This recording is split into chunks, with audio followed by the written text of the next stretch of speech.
Mapalad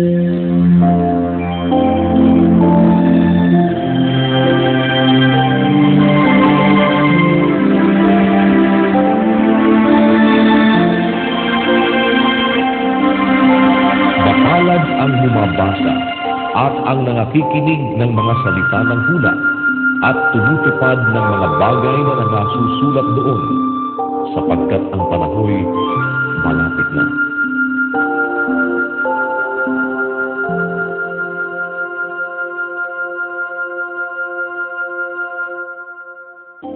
Santiago, Kapitulo 4. Saan nagbubuhat ang mga pagbabaka at saan nagbubuhat ang mga pag-aaway sa inyo? Hindi ba nagbubuhat dito sa inyong mga kalayawan na bumabaka sa inyong mga sangkap? Kayo'y nag-iimbot at kayo'y wala. Kayo'y nagsisipatay at kayo'y nangaiinggit at hindi maaaring kamtan. Kayo'y nangakikipag-away at nangakikipag-baka. Kayo'y wala, sapagkat hindi kayo nagsisihingi. Kayo'y nagsisihingi at hindi kayo nagsisitanggap, sapagkat nagsisihingi kayo ng masama upang gugulin sa inyong mga kalayawan. Kayong mga mangangalunya, hindi ba ganinyo nalalaman na ang pakikipagkaibigan sa sanlibutan ay pakikipag-away sa Diyos? Sino man nga mag-ibig na maging kaibigan ng sanlibutan ay nagiging kaaway ng Diyos. O iniisip ba ganinyo na ang kasulatan ay nagsasalita ng walang kabuluhan? Ang Espiritu baga na pinatira sa atin ay nagnanais hanggang sa kapanagkilian. Ngunit siya ay nagbibigay ng lalong biyaya. Kaya't sinasabi ng kasulatan, ang Diyos ay sumasalangsang sa makapalalo. Datapot nagbibigay ng biyaya sa mga mapagpakumbaba. Pasakop nga kayo sa Diyos. Datapot magsalangsang kayo sa Diablo at tatakas siya sa inyo. Magsilapit kayo sa Diyos at siya'y lalapit sa inyo. Mangaglinis kayo ng inyong mga kamay, kayong mga makasananan, at nalisayin ninyo ang inyong mga puso, kayong mga may dalawang akala.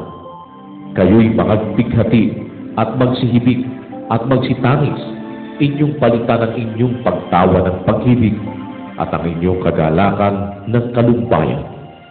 Magpakababa kayo sa paningin ng Panginoon at kanyang itataas kayo. Huwag kayong magsalita ng laban sa isa't isa, mga kapatid. Ang nagsasalita laban sa kapatid o humahatol sa kanyang kapatid ay nagsasalita laban sa kautusan at humahatol sa kautusan.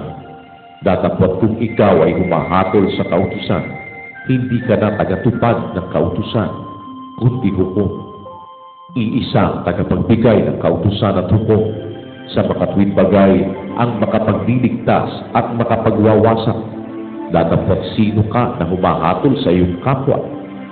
Magsiparito ngayon, kayong nagsisipagsabi, ngayon o bukas ay magsisiparoon kami sa gayong bayan at titira kami doong 1 taon at mangangalakal at magtutubo.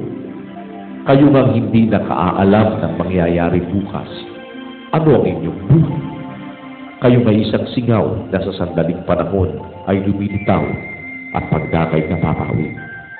Sapagkat ang dapat ninyong sabihin ay kung loloobin ng Panginoon ay mga bubuhay kami at gagawin namin ito o yaon.